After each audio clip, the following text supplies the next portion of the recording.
Story 1. It was winter of 2015, and I was working at a doctor's office in Branson, Missouri. I'd just gotten a new iPhone and was excited to try out the time-lapse mode for its camera. On my drive home from work one early evening, I decided to stop and capture the sunset over Table Rock Lake. It was a gorgeous evening, and the winter sun would be setting soon. I parked my SUV at a state park entry point parking lot, and mine was the only car in sight, but that didn't alarm me. I hopped out and realized how incredibly chilly it was. It was sunny but blistering cold. I opened the back of my vehicle and put on some gloves and a better pair of shoes. Then I took off down a trail that led to the edge of the lake. I'd noticed the Branson Belle showboat slowly making its way across the lake for its sunset voyage, and I thought it'd be neat to capture it in the time lapse. I was a single 31-year-old female with a lifetime of experience doing risky things on my own without consequence. The path down to the water was marked with large rocks on each side. I was in a hurry to get down to the shore and get into recording position. I lost my footing and fell down hard. My head rested on a pointy-shaped big rock that I think would have knocked me out had I not managed to literally stop the impact at the moment we collided. My knee and one of my hands stung badly. It suddenly hit me how stupid this was because no one knew where I was, and I nearly incapacitated myself on a vacant trail in freezing temperatures with it being minutes from dark nonetheless. As I sat there recovering from my fall, I decided I was close enough to the shore and I'd just film right where I fell. I was about to find out that falling down was the least of my worries. "Can I borrow a light?" I nearly jumped out of my skin. I turned around, and there he was. He was standing about 20 feet behind me. I replied to him that I was sorry, but that I didn't have a lighter because I didn't smoke. "I saw you getting out of your car up there. You have a real nice ass." Where had he been? There seriously wasn't a soul in sight when I parked and headed down the trail. This next part you might find hard to believe because I myself still cannot grasp that there are people out there like this, but his fourth sentence to me, and within less than a minute of appearing, he said, "Do you want to fuck?" I knew I was in a lot of trouble. No one would hear me if I were to scream. Sure, the Branson Belle was out in the water, but it was several football field lengths away, and I'm sure I was invisible to them. They wouldn't hear me over the sounds of the massive ship anyhow. Without missing a beat, I told him that it was too cold to do it outside, and we should go to my car to do it. I pretended to be interested. In my mind, I just knew I needed to get off this trail before the sun went down, and obviously I'd abandoned capturing the sunset. I don't recall all the things he said during the walk up to the parking lot, but when he asked if he could touch my butt during the walk, I happily agreed. I knew it was a test. I still wasn't 100% sure he was going to let me make it off the trail, and anything I could do or say to please him on that walk was my ticket out. How had I gotten myself into this awful situation? God, I was stupid. Just please let me make it out of this, and I swear I'll be smarter. He kept his hand down the back of my pants for the rest of the walk. We made it to the parking lot, but much to my disappointment, I was still the only car there other than a vehicle that wasn't parked in a real spot and hadn't been there earlier. I knew it was his car. He'd been hiding and watching me, and then he'd pulled up to the trail entrance and left his car at it before he began following me. You may ask why I didn't call 911 on the trail. Well, he was watching my every move, and I wanted to make it off the trail unharmed and alive. I figured it being below freezing was a good excuse to refuse to do what he wanted to do out there on the trail, but please him by promising to do it somewhere warmer. Unfortunately, the parking lot was far enough off the regular highway that passing cars couldn't see it. My next mission was to make it to my own vehicle and escape. We were standing by his car, and he continued saying things that he was going to do to me that seemed too graphic for me to write about. I was still playing along. I tried to get his name and number out of him, but he refused on both. Why would someone refuse to give you even their name? He began unzipping his pants and trying to get me to do things to him, so I insisted we walk to my SUV. First though, he grabbed something out of his car, and I never got a good look at it, but I'm pretty sure it was a handgun. We walked across the parking lot towards my car. I pushed unlock, knowing that only pushing it once would only unlock the driver's side door. I had my keys in ready position. I jumped in as he was attempting to open the passenger door. I threw it in reverse and backed up as the tires spun on loose gravel. Then I put it into drive and floored it. I was too afraid to look in the rear view mirror. I called 911 and gave them his description. Oddly, he was a handsome enough guy.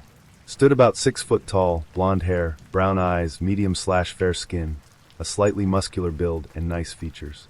probably around 25 to 30 years old. You wouldn't look at him and think anything remarkable or otherwise. I wasn't ever in a position to see his license plate, but I told them about his car. He drove an older, probably early 90s, pale blue car. It reminded me of my great-grandmother's Oldsmobile. I didn't even have a first name to give them. After taking down my information, I never heard from anyone regarding my report again. I may never know what exactly he has done, but I do know that I sensed the presence of absolute evil that evening. Story 2.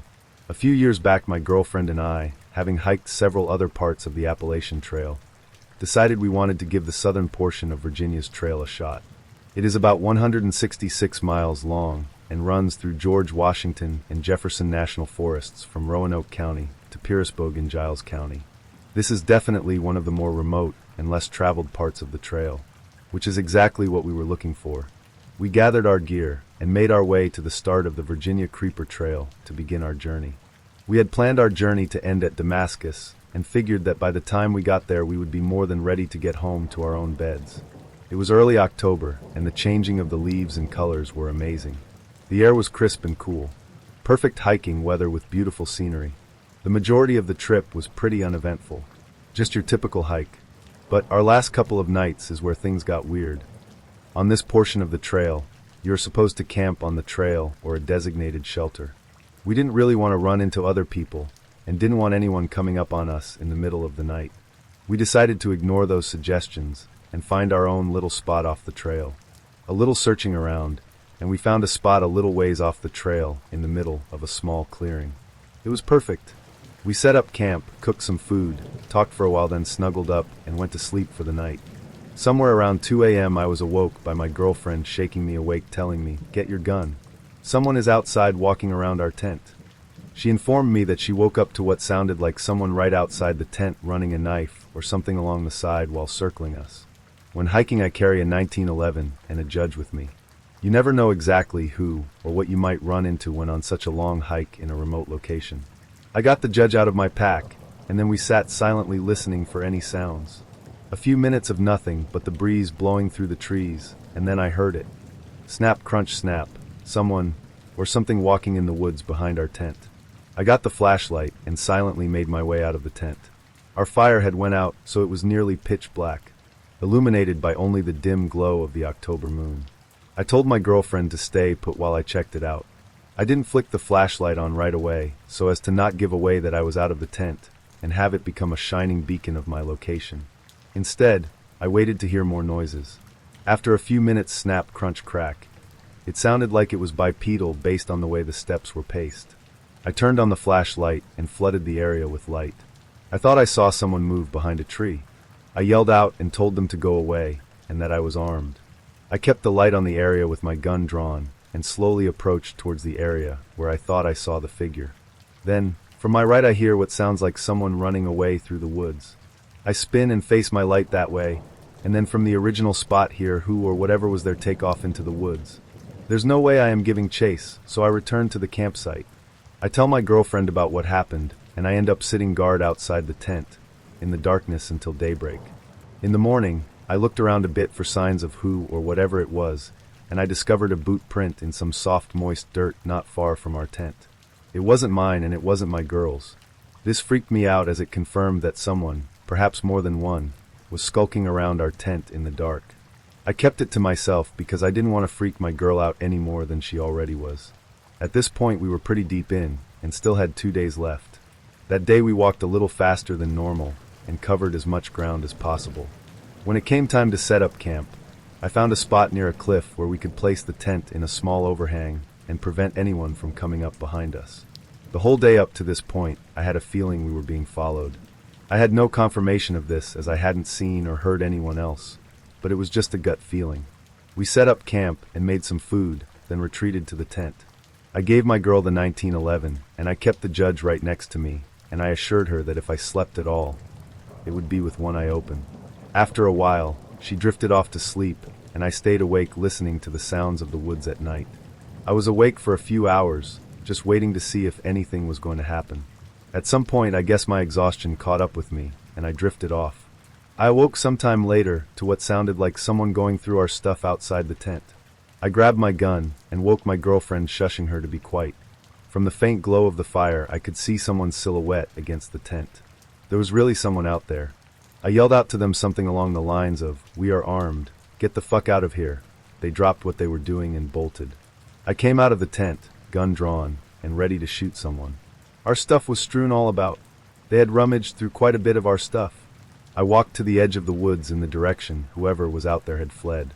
There was a creek nearby, and I walked to the edge, where there was a small trail running alongside it. Down the creek I could see a light. It looked like a lantern the way it flickered. Then I saw 3 more emerge from the other side of the woods.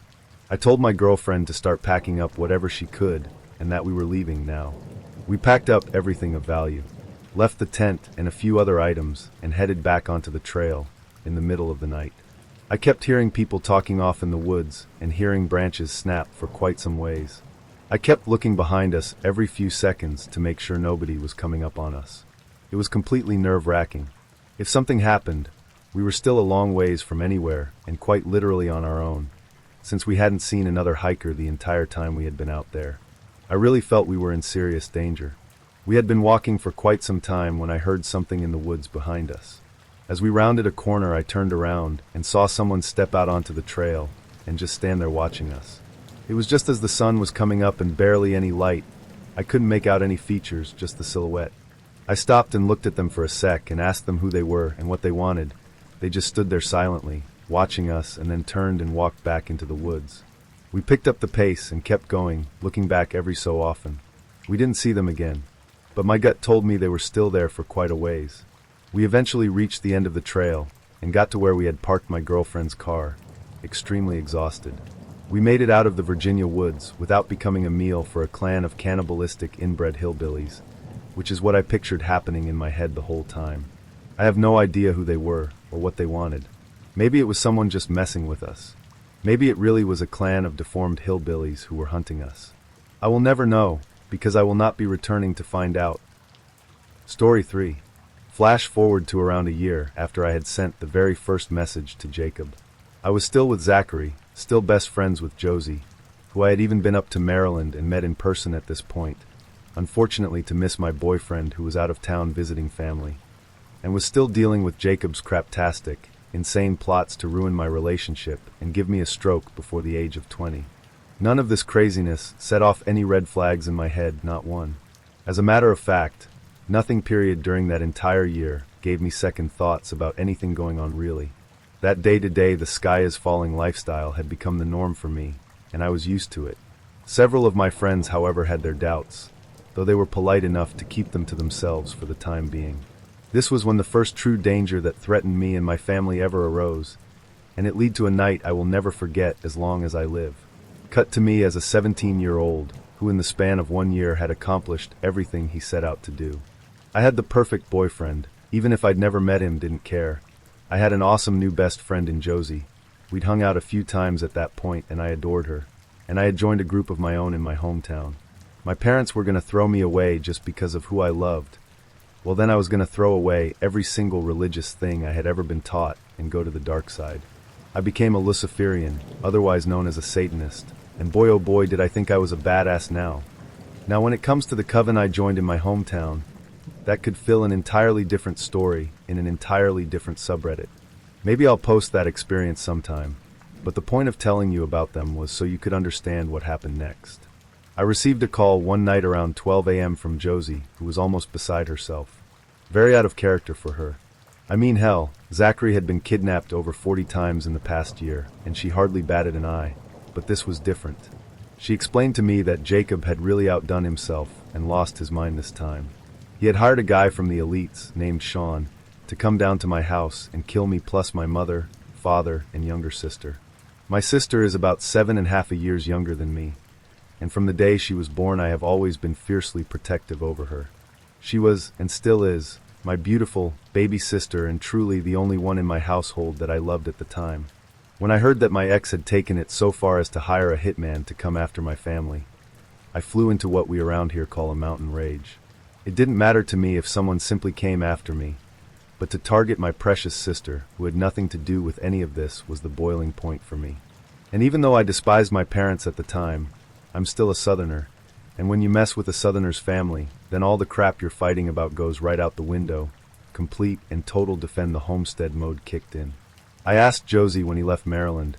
She told me she found out that he'd started driving towards my house maybe an hour ago. And as soon as she found out, she called me immediately. Okay, so that meant I had at the most 6 hours to prepare, and at the least possibly 4 if he got a good head start. She also informed me that Sean was a former Army guy, but got kicked out for failing several psych tests and being a complete sociopath in general. I'm not a big guy, and at the time I weighed even less than I do now. I was 5 feet 7 inches and maybe weighed 130 pounds soaking wet, but my first thought didn't require brute strength to beat back this attacker. I called up my coven leader Brandon, who lived not even 10 minutes away from me, and explained the situation. I told him I needed to borrow his favorite toy, and I promised to bring it back in good condition with as little blood on it as possible. He agreed. About 30 minutes later, I was back home in my room, cleaning and loading an extremely nice over and under pump action shotgun. Like I said, no brute force required. I called Josie back up and got the details on exactly what he and his car looked like. Then around 4 a.m. I told her I would call her back and crept out into my front yard. Now for people who had never been to my house, they always got where to park it wrong. They always ended up in front of my house down a hill, instead of in the driveway on the side. This little detail was stuck in my mind, and probably saved my life. In the very front of my yard there was a huge oak tree that was big enough for my skinny, girl jean wearing, emo ass to hide perfectly behind. All I had to do was wait, and hope he did exactly what I thought he would. I got so lucky, he parked exactly on the opposite side of the big tree I was hiding behind. I heard a car door open, and someone step outside of the vehicle, shortly followed by the unmistakable cocking of a 9mm handgun. While that sound may have struck fear in the hearts of others, it absolutely enraged me to the core. So I replied in kind with a sound of my own. As I stepped around the side of the tree, he was directly in front of his car, gun down by his side. In one motion, I simultaneously pumped a shell into the chamber of my shotgun and raised it directly level with his head about 10 feet away from me. This caught him off guard and completely by surprise. I didn't hesitate. I simply told him the God's honest truth. I said, "Buddy, you've got one of two options right now. Either you get back in your car, turn around and drive straight back to Maryland without stopping, or you can so much as flinch in my general direction, and I will splatter your brains all across the great state of, insert my state. You have 5 seconds to decide. What's it gonna be?" I kid you not, the most sickly smile spreads across this psycho's face, and for a moment I thought we were about to reenact the movie Tombstone. Fortunately, he had much more of a sense of self-preservation than I thought someone who just drove 8 hours to kill a family he never met would have. All he did was give a little chuckle and said, "You're a cool dude, see you around." He then walked backwards very slowly, my gun following him the entire way, got back into his car and just drove off. Right then, and there I made up my mind. I had to tackle the beast head on. I was always raised that if you have a problem, be a damn man and take care of it yourself. I had to go to my enemy Jacob's home turf and bring this war to his doorstep, just like he brought it to mine. It was time to go to Maryland. I'll attempt to sum up the next year of this chaos below here. After all the drama of nearly being murdered by a nut job, I'd really had enough of Jacob's BS at this point. I got online and cussed him out until a fly wouldn't land on him, making a point to let him know that his little plan backfired. He wasn't dealing with some poor little boy that couldn't find for himself, and each and every crazy situation that evolved had made me stronger as a person, if not a little bit more mentally disturbed every time. I told him he was going to regret the day he ever crossed me and my boyfriend. Instead of apologizing like usual, his true colors finally came out. He laughed at me. He freaking laughed at me. He told me I was cute when I was angry, and said what a damn shame it was that I didn't have a bullet hole in my head. He wished I was dead and that he never spoke to me in the first place, because he was still in love, more like insanely obsessed, with his ex, my current boyfriend of a year, Zachary. He informed me that the war was just beginning, and he would do everything in his power to win Zachary back like he was some kind of adorable trophy you won for baking the best freaking pie at the county fair. I was incensed, completely livid and brimming to the edge with fury. I told him to watch his back, because I'm coming for him. I called Josie and told her everything that happened, and asked if I could come stay with her for a week. She excitedly agreed. Zachary was asleep for this whole ordeal, and blissfully unaware that anything had happened. When he found out the next day, I think he was even more angry than I was. Fortunately for us, The gang's leader Ches liked Zachary a whole hell of a lot more than he did Jacob. So we hatched a plan with him. The idea was for them to kidnap Jacob like he had Zachary so many times before. They would be accomplishing this task while I was on my way up to Maryland, and when I got there he would be mine to do with as I pleased. You can imagine on the 8-hour drive up there all the hideous and heinously brutal ideas that were going through my mind. I was going to inflict maximum amounts of pain on the guy that had caused so much in my own life, and I would relish every second of it. Unfortunately, or fortunately depending on how you look at it, my dreams of reviving the Spanish Inquisition on my ex's head never came to fruition. When I arrived in Maryland, Josie came skipping out to greet me, happy as a lark like always to see me.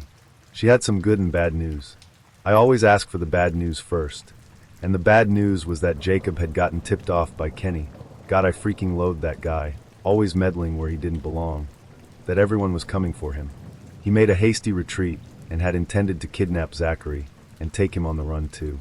But that was the good news. Before he could get to him, Zachary had hopped on a bus and headed to New York to stay with his mom while things cooled off. As sad as I was that once again I had missed seeing him for the first time, I was just relieved he was out of harm's way. Safe and sound. Again, no alarm bells going off that for the second time that I had made the trip up there, Zachary was not around. Josie called him on her cell, and he apparently picked up his mom's, because he never had his own cell. And we got to enjoy one of the rare times we actually spoke on the phone. All was well. Now for a week of fun, and plotting on what we were going to do to Jacob the next time he reared his ugly head. Later on that week, Josie wanted to drive down to an old colonial part of Maryland and go ghost hunting on these abandoned railroad tracks. However uneventful that may have been, we did end up inviting Sean to go with us. Turns out Psycho Dude actually felt bad. Well, almost. He blankly told me that if I didn't have the balls to stand up to him, he would have killed me and my whole family for just $500.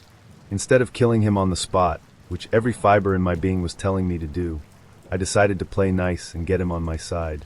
That way, if Jacob ever tried that crap again, he would definitely tell him no, because I'm the cool dude. Sometimes you catch more flies with honey.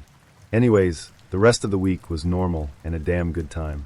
Josie and I said our goodbyes, and we parted ways wishing each other a Merry Christmas and Happy New Year. The next couple of weeks was semi-normal, no word from Jacob at all. Not even a peep. What a gift, I thought, I'll take it. Year 2 of my relationship began quite happily, believe it or not. Even my birthday month of January was an unusually good one. Then came the next couple months, 2 months which quite vividly live within me to this day. They also defined my life for the next several years. This is when the sky stopped falling, and my world completely crumbled from beneath me into utter devastation. At the beginning of February, Josie had a sudden and urgent impulse to get away from her parents. Now I could completely understand that, so I happily agreed to let her come stay down south with me. I borrowed my best friend's car and drove a 15 to 16 some odd hour round trip all the way to Maryland and back. My parents were less than thrilled. They told me she couldn't live in the house with us. So I said fine, and shelled out my own money to a local La Quinta in where she and I lived for almost 2 weeks before my parents caved and let us back in my house. Now I forgot to mention something extremely important earlier about my boyfriend Zachary. He was very sick, terminally ill, but we thought it wouldn't be for years. I was told he had cystic fibrosis, and he needed a double lung transplant in order to live much longer. He was hospitalized in the beginning of February and rushed up the transplant list because his condition was so grave. I can't even begin to tell you how after the year we'd been through together, how badly I wanted to be by his side. Unfortunately, he was at a hospital in a part of the country that specializes in treating CF and was way too far for me to travel. Josie kept me in pretty good spirits about the whole thing. She had a lot of experience with CF since her sister died from it several years earlier.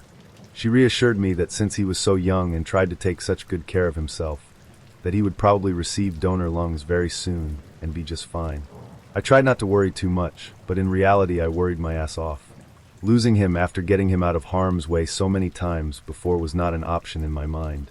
How could we have overcome so much only for him to succumb to this disease?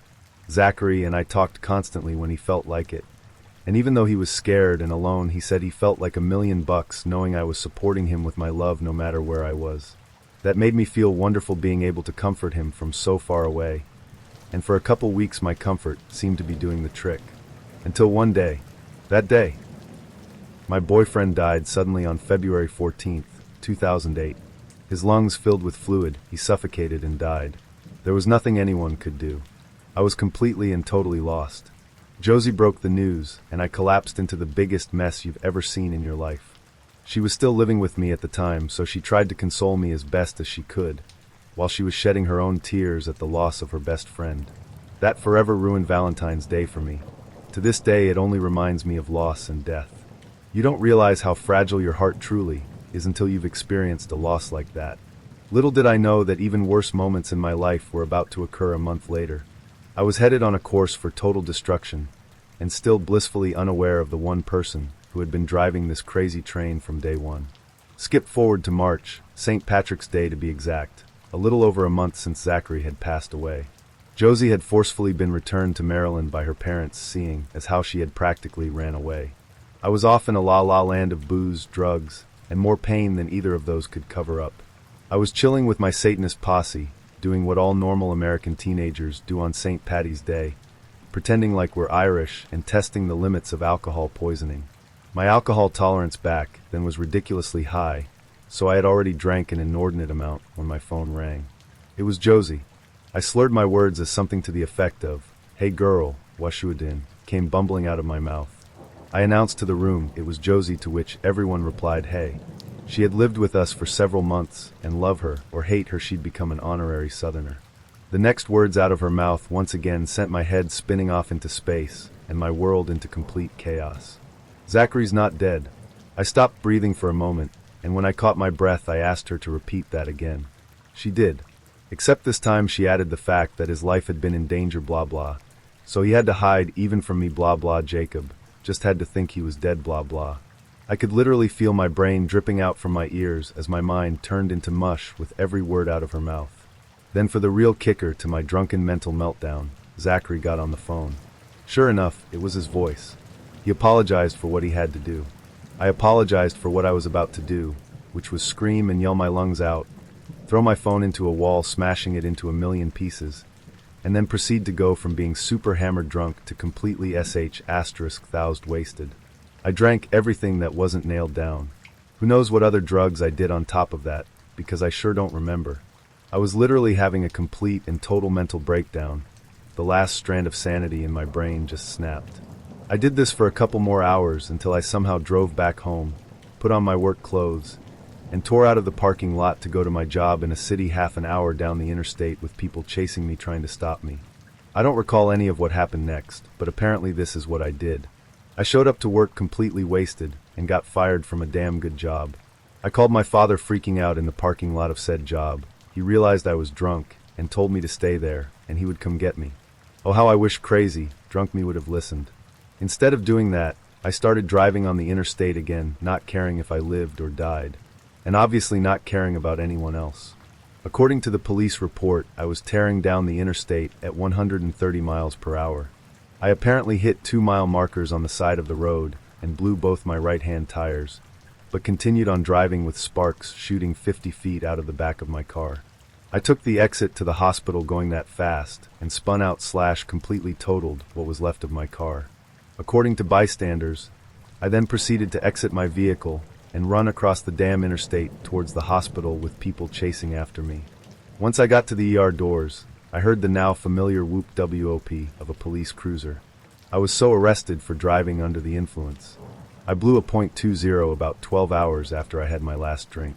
If I had blown a .21, I would have gotten a felony charge. That led to years of failed drug tests, violated probations, and ultimately a year in jail down the line. After that, I decided enough was enough. These crazy people from Maryland and their insane concept of living could all go to hell as far as I was concerned. It had been nearly 2 years of torment, fear, and unimaginable pain. Worst of all, it was starting to cost me my mind and my freedom. I was done listening to Josie and ready to start listening to my actual friends in town, who had been begging me to stay away from those people for a long time now. Some good friends set me down and started to tell me the inconsistencies in all their stories over the last few years. At first I didn't want to listen, but then eventually there was too much evidence not to listen. Finally I opened my ears and my mind to what was really going on. I decided to figure this out once and for all. I got on MySpace, Facebook, and every other social media I could think of. I typed in Josie's full name into the search bar of every single one. What I found to this day still makes me want to turn my stomach contents inside out. They're on every social media possible. By using her name and the few email addresses I knew she had, I found dozens and dozens of accounts linked to her emails. Duplicate after duplicate of Zachary's full name on accounts with pictures of her, and the same thing with Jacob and every single solitary other person in the supposed elites. That's when it finally, after years of denial and torment, it finally freaking hit me like a railroad car full of bricks. Holy sh*T. She's every single one of these people. She absolutely and unequivocally made up every single solitary one of these people, and has been pretending to be a dozen or more people for over 2 years. As you can imagine, my jaw hit the damn floor.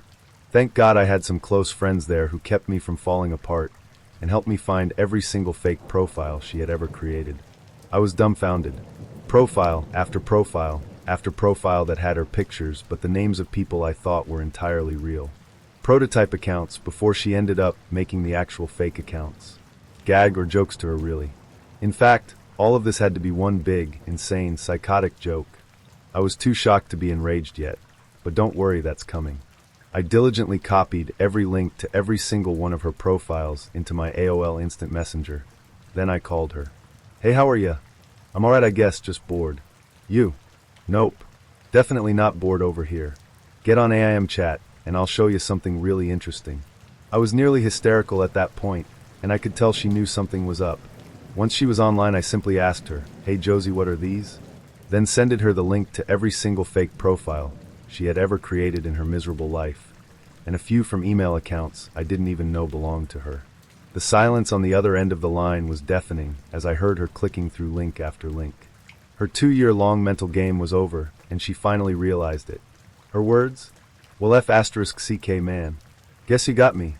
She then started to laugh, genuinely laugh, as though something remotely funny had just occurred. I don't recall what I said, but apparently it was bad enough for my friends to take away the phone and have to hold me down. Catfish the show or movie wasn't around way back then, so I had unwittingly become one of the first hardcore victims of a stalker in the internet age. Worse than that, I had talked to, lived with, and even befriended the girl who had been stalking and trying to ruin my life for over 2 years. It was literally, and still is, the single biggest mind F***CK I have ever had in my entire life. Thousands upon thousands of messenger conversations, hundreds and thousands of hours of phone conversation, countless amounts of cash being spent to drive up several states away just to stay with my psycho stalker every single time, even bringing her down to live with me for months, having $5,000 mysteriously vanished out of my bank account. Everything was starting to make sense. There was no Jacob, there was no Zachary, there was no gang. What there actually was one completely batch *T insane girl with more mental problems than could fit in an encyclopedia.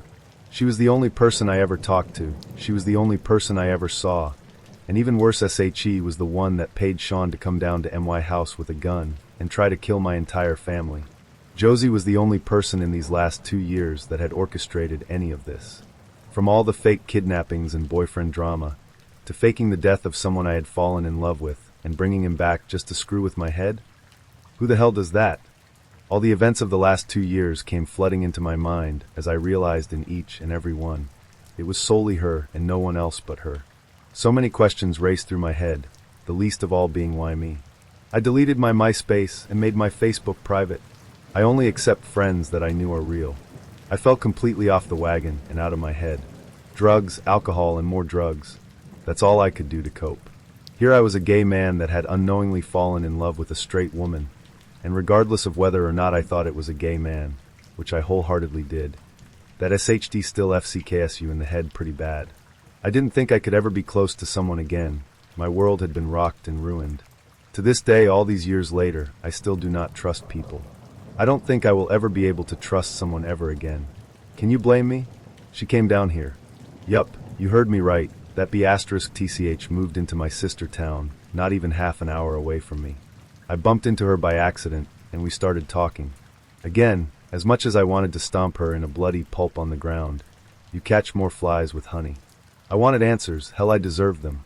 I told her I was just trying to forgive her, and I needed answers to my questions in order to do so. I asked her if she would sit down with me and tell me everything, and she reluctantly agreed. I politely informed her that this forgiveness was not for her, but it was for me so I could stop holding on to and living in the past. I explained she nearly killed me / ruined my life, and what she did was the most personal and horrific thing one human being can do to another, especially after I was so damn good to her. She was polite and let me get what I needed to get off my chest. I tried to be calm and not rude so she wouldn't run away, and I did get closure somewhat and answers to everything. Here's her explanation. Take it with a grain of salt. It started out as a joke when she was in high school. There was a girl who was being mean to her and bullying her, so she thought she'd get her back by getting her to like a guy online and reveal the awful truth later. Haha. She had made a bunch of prototype profiles, and eventually almost 20 profiles in total, so it looked like this group of people had the same friends, and they were real. She just pulled pictures off of freaking Google. She knew none of these people in real life. She was having a good old time tricking this girl, when along comes a spider to mess up her web. Me. She said she thought she would just mess with me a bit, and let me know she was actually a girl, but after talking to me she unintentionally fell in love with me. Whether that's true or not, it what to believe. If she really did love me, then why put me through pure freaking hell for 2 years? She said she wanted to tell me a million times, but it just got out of control, and before she knew it she was really getting into being these people, and somewhat believed she was them, and they were real. Again, this chick is the world's best **tur I've ever met, so who knows what the truth really is. All I wanted to know was how did she get the music, and how did she sound like a guy on the phone. The music, as she shockingly demonstrated to me, was actually hers. She's an amazing pianist and guitar player. I saw this with my own eyes and heard it with my own ears. Zachary's voice on the phone wasn't very complicated. Paid a guy friend a few bucks to be in on it, which this jerk-off eagerly agreed to. Ruining someone's life for a few bucks, how sweet. Sean was all her. She paid him $500 to do that, and she had zero explanation as to why. She knew he would do it. He's just as much a psycho as she is. The rest of it was pure fantasy and imagination. All dolled up to be extra crazy, so I would care more about Zachary and give her more attention. As lie after lie was finally revealed, and the truth brought to life, I had heard enough after around 8 hours of this. I'd heard everything I really ever needed to hear and wanted to. My life was nearly destroyed, my family nearly killed, my mental and emotional health left scarred forever, and ever simply because she wasn't getting enough attention in her life. Neither was I when all that started, but I didn't go about like a human wrecking ball trying to make myself feel better. I'll never be able to comprehend or understand the mind of someone like that. People who derive pleasure from other people's pain and misery. I'll never be able to fully trust, not in the way that's required of a true partner and companion. I just can't do that again. If I'm mortally betrayed again, I know the next time will kill me. So as I write this in my apartment a little over a decade after it all happened, I'm alone. One good thing did come from this. It sure as hell made me the person I am today, and it strengthened and toughened my resolve into tempered steel. I learned to be okay with myself, and to finally love myself after so many years of self-loathing. I'm a pretty amazing person. I don't need a man to define my life and who I am in any shape, form, or fashion. Obviously I'm worth something. Otherwise this psycho chick wouldn't have latched onto me for years, and ended up moving 8 hours away from her home to be 30 minutes away from me all this damn time. What she stole, I will never get back, but what I gained, she can never take away from me again. Story 4. Back in 2011, I was within a circle of friends that made it a tradition to go camping at a certain spot every May long weekend. The spot we chose was in a beautiful area right on the edge of a large lake, and was located on government land. The lake itself had a dam on it, so during May long, the water levels were always low, if not completely empty, making it possible to walk across it. People were allowed to camp there as long as they weren't causing trouble or making a mess, and it was generally a good time for everyone. The spots themselves were spaced far enough apart that you had your own privacy, but not far enough that you couldn't meet other people. In this particular year, our spot was in the middle of a small hill, with one campsite below us and one above us. The first night of our trip happened without incident. During the second day, the people staying at the site below us had moved in. We didn't think much of it, and continued drinking throughout the day and into the night. At about around midnight, the people at the campsite below us were really out of control. They were yelling and screaming, and their music had gotten even louder, so our friend Ben went down to ask them to turn it down. He was promptly punched in the face, and he came back to inform us that he was 90% sure they were on drugs. After that, the vibe wasn't as relaxed, and we were all somewhat on edge. I was feeling really tired, so I just decided to go to bed. Some of my friends were still awake, including Ben and one couple, Lily and Derek, that were visiting another campsite we had made friends with that day. I could hear that the campsite below was still blasting their music and partying pretty hard, but I just tried to ignore it and go to sleep. I don't know what time it was when I was jolted awake. Parts of this are somewhat of a blur. All I know is that I sat straight up as soon as I heard the screaming and yelling coming from outside my tent. I quickly ran outside to find our campsite in chaos. One of my friends was clutching their chest. People were running around and screaming to call 911. I was quickly informed of what happened. Apparently, not long after I had gone to bed, the people camping at the site below us decided they weren't finished talking to Ben, and on their way up, they had encountered the Lily and Derek walking back. Now Derek and Ben are about the same height and have the same color hair, so they assumed that Derek was Ben and bottled both him and Lily over the head with a full glass bottle. I don't know if it was the same guys that showed up at our campsite, but I was told that everyone else was sitting around the fire when 2 or 3 huge guys appeared from the darkness and walked over to them. One had a paring knife and the other had a butcher's knife in their hands. Ben saw the knives and had gotten up to talk to them, and had barely spoken a word when the guy with the paring knife stabbed him once in the chest. At the same time, some people from the campsite above had seen the guys coming and came down to help. One of the guys, Tim, was coming down the hill when the guy with the butcher's knife ran up to him and stabbed him in the stomach. From there, sheer panic ensued. People called 911, but the ambulance was over a half an hour away. This is where I came out of the tent. Tim's wound was bleeding profusely, and he was losing blood way too quickly. His friends ended up putting him in the back of his car and speeding off to meet the ambulance halfway. Ben was also bleeding, but his wound wasn't as deep as Tim's, and we were able to keep him calm until an ambulance arrived. The guys with the knives ran off into the darkness, back down to their campsite, and took off in their Land Rover. My boyfriend at the time and I had gotten into his car and drove to the entrance to try and flag down the policemen on their way to the scene. Once they arrived, we were informed to stay in the car, as they had released a canine search unit to hunt down the people who stabbed our friends. By the end of the night, they had arrested the men. They had tried to flee by driving their vehicle across the lake bed, where they got stuck in a muddy section of the lake. They were on a concoction of several drugs, as suspected. Luckily, both Tim and Ben survived, although Tim had lost a lot of blood and took a few weeks to recover from his wounds. Derek and Lily had huge goose eggs, and possibly one person had a concussion, but I can't recall. It was definitely the scariest thing I have ever experienced, and a few of us had to testify against them in court. I've attached an online article about it if you're interested in reading it. Story 5. The following account occurred roughly 3 years ago during the summer of 2012. It has always been difficult for me to talk about, but I have found writing about it to be therapeutic. I was 17 at the time, and I had just gotten my first job. I lived in rural Western Virginia, in a small mountain community. My mom's friend owned a camping resort not far from my house that had a general store, and she said she'd pay me to help out in the store during the busy months in the summer. It was a pretty easy job, and I met a lot of out-of-towners, which was nice because our community could get so isolated. Most of us lived pretty far away from each other. One day, a big burly mountain man type came into the store. He was in his late 40s/early 50s, probably 6 feet 5 inches, and about 280 pounds. He looked dirty, like he worked outside a lot. His clothes were sort of tattered, and he had a long beard. We had a few of the woodsy hermit types in the area, and he definitely looked like one of them. He bought some basic items, one of which was one of our homemade bars of soap. When he came to the register, he looked me up and down carefully. He didn't talk for a minute, just stared. His people skills clearly needed work. "Did you make this soap?" he asked gruffly. "Possibly," I said. "I help out with that sometimes." "You make a lot of your own stuff?" "Toiletries and things like that, yeah." "I like that," he said, nodding to himself. I honestly did not know how to respond. I quickly rang up his items, and he paid with crumpled money. Right before he left, he asked, "You cook too?" "Sometimes," I replied. "Bet the boys round here are itching to marry you," he said as he smiled to himself.